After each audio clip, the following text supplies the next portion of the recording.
Dear children, we are going to begin with a new lesson in macroeconomics. The name of the chapter is Determination of Income and Employment. It is one of the most important chapter for class 11 board exam. We will move on to the chapter.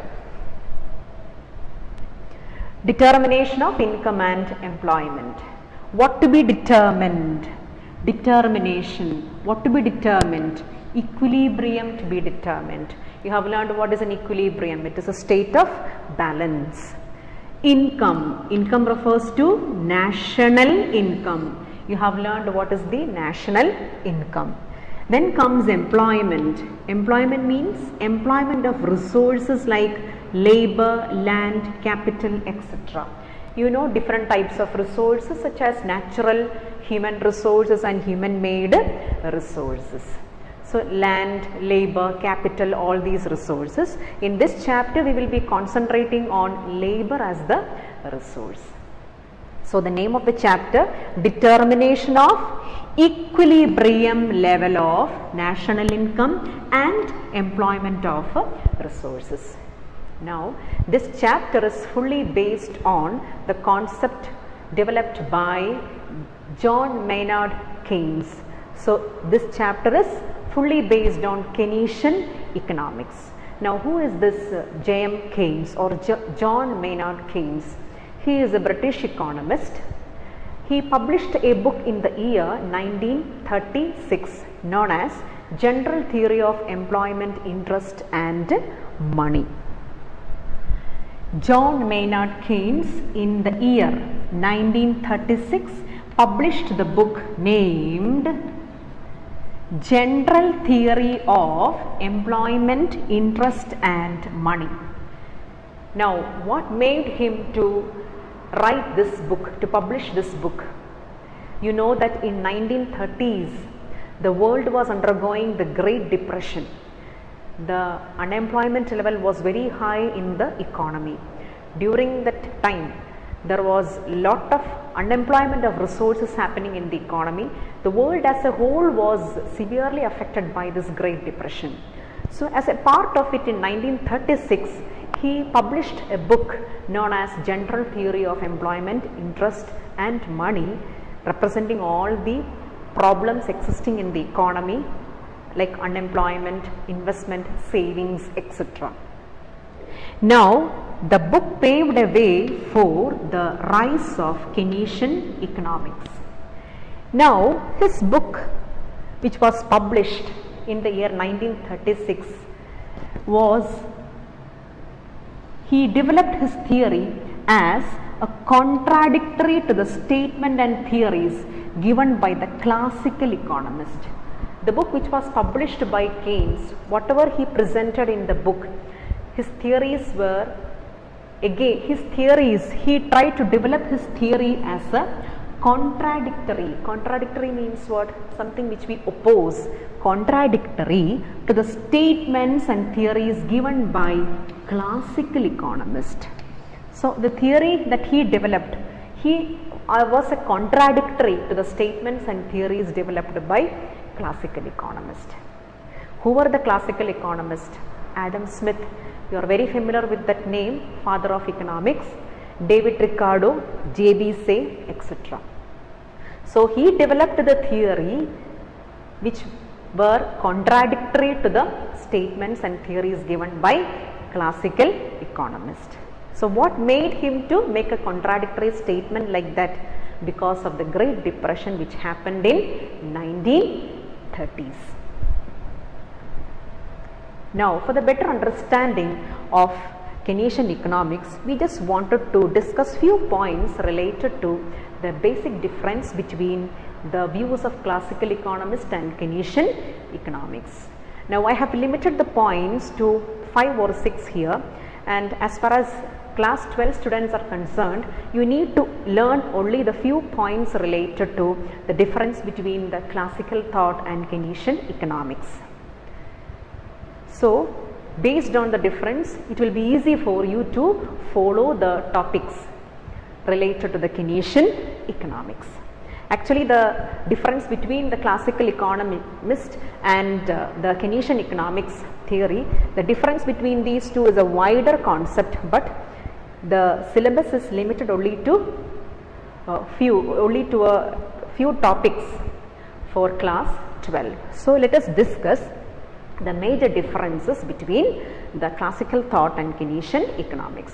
So you will have to learn more about the Keynesian economics, but the difference between the classical economics and the Keynesian economics is just for your understanding. Now, the basic difference. Classical economist, it is an oldest school of thought which began around 1900 and continued till 1920s. It is a school of economics, oldest school of thought which was developed by the economists such as Adam Smith, J.B. Say and Ricardo in 1900s and continued till the year 1920s. Whereas Keynesian economics was developed in the year 1930s. His views, it began to develop, that school of thought began to develop in the year 1930s as a part of Great Depression. According to classical economists, output or income and employment is determined by the demand for labor and supply of labor. Here I told you the resources that we are giving importance is labor. According to the classical economist, the income and employment, income as well as output, income and employment is determined by the demand for the labor and supply of labor. It is a demand for labor and supply of labor is the one which determines the income and employment level of the economy, because their service is important for the production process, income and employment of labor resources. According to Keynes, income and employment is determined by the effective demand. What is meant by an effective demand? Effective demand is a point where aggregate demand is equal to aggregate supply. What is meant by aggregate demand? The total demand or demand of the economy as a whole. When it is demand, it relates to microeconomics, individual concept, but here we use aggregate demand, the demand of an economy as a whole, and aggregate supply, the total supply. So according to Keynes, the income and employment is determined by the effective demand, the point where aggregate demand is equal to aggregate supply. So the first two major differences, Keynesian economics was developed around 1930s. According to him, income and employment is determined by the effective demand where aggregate demand is equal to aggregate supply. Whereas classical economist, the school of thought was developed by 1900 and continued till 1920s, and according to the classical economist, the income and employment is determined by demand for labor and supply of labor. Classical economist J.B. Say, he is one among the prominent classical economists. He developed a theory known as law of market, which is known as Say's law of market. According to him, it is the supply which creates its own demand. Supply is creating the demand. Whatever is being supplied in the economy, the supply creates its own demand. Demand is met by the supply. Supply creates its own demand. But whereas, according to Keynes, demand creates the supply. It is a demand which creates a supply. According to the demand, the supply is being done in the market. So, according to classical economists, supply creates its own demand. Supply will find the demand. But whereas according to Keynes, it is the demand which creates its supply. Next, the classical economists neglected the concept of unemployment. According to them, economy works at full employment level always. Economy works at full employment. According to them, economy works at full employment. So, classical economists, they neglected the concept of unemployment in the economy. But whereas, according to Keynes, he considered unemployment. He says, Unemployment arises due to the deficiency of effective demand. Wherever there is a deficiency of effective demand, there arises the problem of unemployment. So, unemployment is a serious issue for an economy, whereas classical economists neglected the concept of unemployment. They believed that economy always works at full employment level. What do you mean by this full employment level? Full employment of resources. Economist, they says that economy always works at full employment level, which can be connected to the last point, whereas Keynes says that full employment is a special situation. It here means full employment is a special situation. Economy always works at less than full employment level. An economy will not be always working at full employment level. It will be working at less than full employment level. What do you mean by that? We can find lot of people who are abled, who are educated. They cannot find a job. There is unemployment prevailing in the economy. That is what Keynes says. An economy always cannot work at full employment level. It is a special situation. Economy always works at less than full employment level. That means there is unemployment in the economy. So he says that there is presence of unemployment, but whereas classical economists, they neglected the concept of unemployment, and they says that economy always works at full employment level. But J.M. Keynes, he proved his statement with the Great Depression that happened in 1930s. During that Great Depression, there was lot of economy as a whole.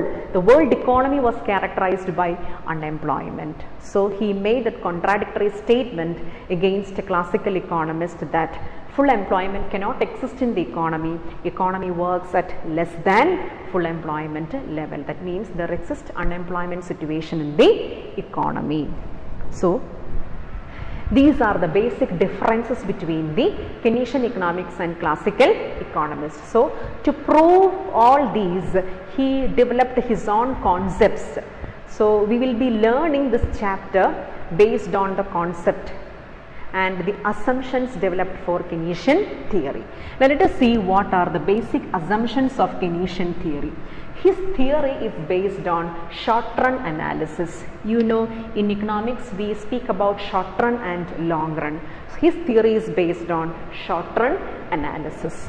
Next, he assumed that there is a closed economy. Closed economy means what? Our economy is not open to foreign trade. It is based on that that assumption he has explained to the theory, closed economy where there is no foreign trade. Then comes perfect competition exists in the market. He believed that the perfect competition exists in the market. You know what is the perfect competition, you all have learned in class 11. So based on this assumption, he has explained his theory using certain terms and concepts such as effective demand. Just now I told you the point where aggregate demand is equal to aggregate supply, then marginal efficiency of capital, investment, saving, multiplier, consumption, and so on. So based on all these topics I have written here, he has explained his theory. So we will be learning in detail with regard to all these theories which are developed by J.M. Keynes. So his theories will be based on these particular concepts which I have written on the board. Hope it is clear to you. Thank you.